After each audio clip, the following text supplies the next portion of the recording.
இல்லை இல்லை சண்டை போடு, இன்னும் சண்டை போடணும். நீ ஃபைட் இன்னும் முடியல, போடு. அதுக்கடுத்து ஃபைட் முடிஞ்சிடுச்சுன்னா ஒரு சுவாரஸ்யமாக இருக்காது. அவன் மூஞ்சில ஒரு பஞ்ச் பண்ணுடா, குத்துடா. அவன் மூஞ்சில குத்து குத்து குத்து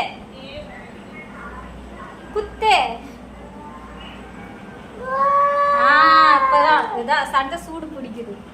இன்னும் நல்லா, இன்னும் இன்னும் இன்னும் இன்னும் எதிர்பார்க்குறேன்.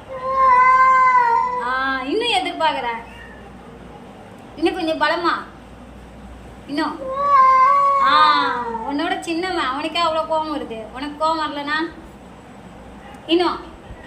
ஐயோ பின் வாங்கக்கூடாது சண்டையில். இங்கே வா, இந்த பாரு, வா நேரடியாக போய் சண்டை போடலாம். வா இங்க, இந்த நேரடியாக போய் இந்தா. அப்பு அப்பு